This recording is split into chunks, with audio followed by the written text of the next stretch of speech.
Você que está nos acompanhando nesse vídeo, seja muito bem-vindo ao nosso canal, glória a Deus pela sua vida. Antes de entrarmos na série de milagres de Jesus revelado no Evangelho de João, e hoje nós vamos falar do segundo milagre relatado pelo evangelista João, que é a cura do filho de um oficial. Então, antes de caminharmos no texto bíblico, eu quero desafiar você, querido e querida, a compartilhar esse vídeo com pessoas do seu contato, pessoas que não conhecem a palavra, que não está frequentando uma igreja. E se você é de Londrina ou região, quer nos conhecer como igreja física, como estrutura, nós estamos na Rua Olívio Pedro Benato, número 100, no Conjunto Maria Cecília, região norte de Londrina. Então você é o nosso convidado. Temos espaço garantido para você cultuar ao Senhor com alegria, sem medo. Nós oramos para que Deus nos guarde desse vírus, mas seguimos também agindo com prudência, com máscara, respeitando todos os protocolos de higienização. Então você é nosso convidado.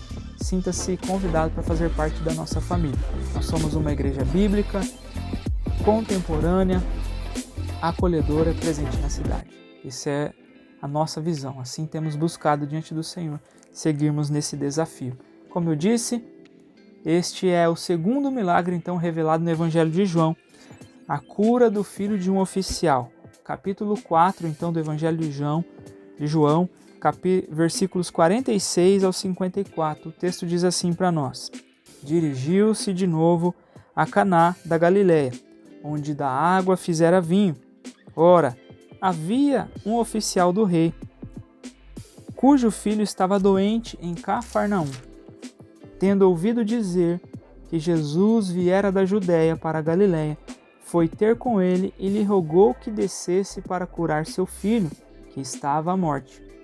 Então Jesus lhe disse: Se porventura não virdes sinais e prodígios, de modo nenhum crereis. Rogou-lhe o oficial: Senhor, desce antes que meu filho morra. Vai, disse-lhe Jesus, teu filho vive. O homem creu na palavra de Jesus e partiu. Já ele descia quando seus servos lhe vieram ao encontro, anunciando-lhe que o seu filho vivia. Então indagou deles a que hora o seu filho se sentira melhor. Informaram: ontem, à hora 7ª, a febre o deixou. Com isto reconheceu o pai ser aquela precisamente a hora em que Jesus lhe dissera: teu filho vive, e creu ele e toda a sua casa. Foi este o segundo sinal que fez Jesus depois de vir da Judéia para a Galiléia. Senhor, muito obrigado mais uma vez pela tua palavra, pela oportunidade, privilégio de estarmos aqui neste vídeo. Fala ao coração do teu filho e da tua filha que nos assiste. Em nome de Jesus é o que te pedimos. Amém e amém. Então, queridos, o tema da nossa mensagem hoje é Jesus, um Deus de milagres. Se Jesus é um Deus de detalhes, conforme vimos no primeiro milagre nas bodas de Caná, e esse é o segundo revelado pelo evangelista João, Jesus é um Deus de milagres. Antes de entrarmos na aplicação do texto, eu quero explicar para você qual é o propósito então do Evangelho de João. E é interessante que no capítulo 20 de João, versículos 30 e 31, ele vai destacar para nós, o próprio evangelista deixa claro qual é o propósito do seu evangelho. Capítulo 20, versículos de 30 ao 31, e eu quero que você acompanhe esta leitura aí na sua Bíblia. Ele está dizendo assim, preste atenção aí. Na verdade, fez Jesus diante dos discípulos muitos outros sinais que não estão escritos neste livro. Estes, porém, foram registrados para que creiais que Jesus é o Cristo, o Filho de Deus, e para que crendo tenhais vida em seu nome. Então esse é o propósito. Jesus, é natural que ele fez muitos outros milagres. Eu acredito assim, e se eu posso dizer assim, não unanimidade entre os comentaristas bíblicos e teólogos, mas é certo até mesmo pela palavra de Deus, que ela não mente, não falha, que Jesus realizou muitos outros milagres, mas os que foram registrados era para que o povo daquela época e nós também hoje que lemos a palavra de Deus, creiamos que Jesus é o Filho de Deus, que Ele é Senhor. parece algo contraditório quando nós lemos o versículo 48, e já a gente vai falar sobre ele, onde Jesus está falando, ó, se vocês não virem sinais e prodígios, vocês não creem. Porque, na verdade, o Evangelho de João, a gente vê alguns relatos onde as pessoas estavam mais preocupadas com o que Jesus podia fazer do que realmente ele era. Capítulo 6, se você for ler, você vai ver isso claramente. Jesus começa um discurso revelando que ele haveria de passar, que aqueles que quiserem não ter mais fome comeria da sua carne, que ele era o pão da vida, enfim. E as pessoas começam a se retirar da sua presença. E ele pergunta aos seus discípulos se eles também querem se retirar. E Pedro responde, pelo Espírito de Deus, Senhor, para onde iremos nós, se só tu tens as palavras de vida eterna? Então, é fato que há esse paralelo, onde o Evangelho está quase terminando e o evangelista João está declarando que esses milagres, esses sinais, foram relatados para que creiamos que ele é o Senhor, que ele é o Filho de Deus. Contudo, tem as advertências de Jesus para aqueles que estavam buscando ele não por quem ele era, e sim por aquilo que ele poderia fazer. Então isso fica claro para nós, e eu quero destacar então o nosso tema, como eu já falei, Jesus é um Deus de milagres, mas nós cremos na sua palavra, e por crermos, os sinais nos acompanham. Nós não andamos em busca de milagres, mas porque cremos em Jesus, cremos na sua palavra, os sinais dele, os seus prodígios, as suas maravilhas, nos seguem, nos acompanham, em nome de Jesus. A ideia aqui, então, do Evangelho de João é que, inclusive, se você ler o capítulo 1, tem lá a figura de Natanael, que crê em Jesus apenas de ouvir dizer que Jesus o viu embaixo de uma figueira. E Jesus fala, porque você entendeu que eu te vi na figueira, você creu? Você vai ver obras muito maiores que essa.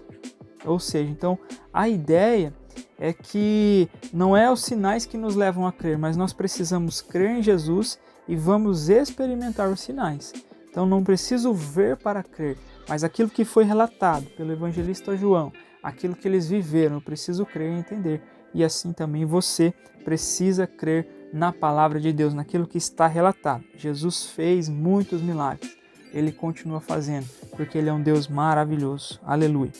E eu quero destacar então algumas verdades à luz dessa palavra. Conforme dito nos outros vídeos, esse é apenas um spoiler da nossa mensagem, a qual nós ministramos no culto presencial e online em nossa igreja. Então, a primeira verdade de Jesus, um Deus de milagres, é que ele tem um propósito para tudo. Versículos 46 e 54. Jesus estava de novo na Galileia. No 54 ele termina dizendo: foi este o segundo sinal que Jesus fez depois de vir da Judéia para a Galileia. Então, em tudo, Jesus tem um propósito. Havia ali um oficial. Se você ler o capítulo 4, você vai perceber que Jesus ele faz um trajeto da Judéia para Samaria. E ele faz um trajeto que não era costume dos judeus, porque era-lhe necessário encontrar com aquela mulher samaritana. Da mesma forma agora que eu vejo ele retornando para Caná da Galileia, porque havia ali um oficial do rei, alguém que precisava ser alcançado. Então, em tudo, Jesus tem um propósito. Um outro detalhe, nessa primeira verdade, Jesus não faz acepção de pessoas. Ele não veio só para o pobre, ele não veio só para o povo de classe média, não. O oficial, imagino eu, segundo os estudiosos, comentários bíblicos, ele tinha recursos. Ele não era uma pessoa que não tinha um bom salário, não. Certamente abriu mão de todos os seus recursos pela saúde do seu filho, mas ele viu que não foi resolvido, não deu certo. Precisava de alguém maior, alguém melhor, alguém que tivesse uma palavra de cura, e esse é Jesus. Jesus também ele tem prazer em ser acionado. O versículo 47, então o oficial vai até ele e roga. Existem situações, meu irmão, minha irmã, que são urgentes na nossa vida. Esse oficial entendeu, seu filho está à beira da morte, está morrendo. Então ele precisava se desfazer de quem ele era. Servia a Herodes. Então, certamente Herodes não estava satisfeito com a presença de Jesus, a liderança de Jesus, embora Jesus veio estabelecer um reino espiritual, não um reino segundo o mundo, mundano. A gente sabe da história de Herodes, que era ciumento, tinha medo de perder o poder. Então, não sei, a Bíblia não fala, mas certamente ele ficaria, de certa forma, frustrado, nervoso com a situação de um dos seus oficiais irem até esse Jesus que está com a sua fama sendo expandida, onde ele passa, realiza milagres, as pessoas entendem que ele é o Senhor e Salvador. E é assim, meu amado irmão, minha amada irmã. Então existem situações na nossa vida que são urgentes, não basta ficarmos parados. Foi isso que esse oficial entendeu. Ele foi até Jesus. Então tudo Deus tem um propósito na nossa vida. Romanos 8:28 declara muito bem isso. Então você não está aí por acaso. Deus está cuidando de você. Algo Deus está trabalhando na sua vida. Jesus estava naquele lugar, porque havia alguma pessoa ali. Então onde você está, quem sabe não é você que precisa do milagre, mas Deus quer usar a sua vida para falar do nome dele, do evangelho dele, em nome de Jesus. Uma segunda verdade para nós, além de tudo, ele tem um propósito. Primeiro nós precisamos crer, para depois receber. Versículo 48, conforme eu já citei, Jesus dá uma exortativa, dizendo: então Jesus lhe disse, se porventura não vir de sinais e prodígio, de modo nenhum crereis. Ou seja, Jesus estava estimulando a fé daquele oficial, dizendo: se você não tivesse visto o que eu fiz, os relatos aí das pessoas, dos sinais e maravilhas, eu estou aqui transliterando o texto, certamente você não viria até mim. Mas a gente vê no decorrer, então, do diálogo ali, dessa narrativa bíblica, que esse oficial não estava preocupado com sinais e maravilhas. Ele entendeu que Jesus tinha o poder para curar o seu filho. Ele está desesperado. Ele clama com fé para que Jesus vá até ele, desça até a sua casa e cure o seu filho. Então Jesus ele vai, durante a nossa caminhada, estimular a nossa fé também. Deus trabalha assim, ele muda o nosso caráter, ele tem que nos lapidar. E aí nós vemos algo interessante também. Não são os milagres que aumentarão a nossa fé. Não, é a palavra de Deus. Não são os milagres, mas sim a palavra de Deus, aquilo que Deus nos orienta. Uma terceira situação é que nós não podemos focar no poder de Cristo. Uma terceira situação que eu quero destacar aqui nesta verdade, foque em Cristo e no seu poder, que foi o versículo 49, rogou-lhe o oficial: Senhor, desce antes que meu filho morra. Então ele entendeu que Jesus chegando naquele local, certamente o seu filho seria curado. E ainda assim, há um comentário bíblico dizendo que o demasiado interesse nos milagres no Evangelho de João é demasiadamente perigoso. Milagres não levam a uma fé genuína. Ou seja, não era o milagre que necessitaria acontecer, mas ele creu em primeiro lugar para depois o sinal acontecer. Quando ele vai até Jesus, ele já vai com o seu coração quebrantado. Ele já se derrama na presença de Jesus. Terceira verdade para nós: sua palavra transforma qualquer situação. Versículo 50, ele declarou: vai, disse-lhe Jesus, o teu filho vive. O homem creu na palavra de Jesus e partiu. Então, em tudo, meu amado irmão, minha amada irmã, o que nós precisamos ouvir: o teu filho vive. Ou seja, foi feito isso, eu estou cuidando de você, eu caminho do seu lado. Então por isso a gente precisa entender que ele transforma qualquer situação na nossa caminhada. Quantas vezes Jesus já agiu na sua vida, quantas vezes ele transformou a sua história, quantas vezes ele mudou situações, quantas vezes ele já teve na festa de casamento, que foi o primeiro milagre, e na segunda situação, quando nós nos deparamos na primeira dificuldade, logo após experimentarmos o cuidado, a provisão divina, nós nos vemos incrédulos, incapacitados. Este oficial dá um exemplo maravilhoso para cada um de nós. E aqui eu acho interessante que ele ouve a palavra de Jesus, mas obedece. Ele vai e volta para sua casa.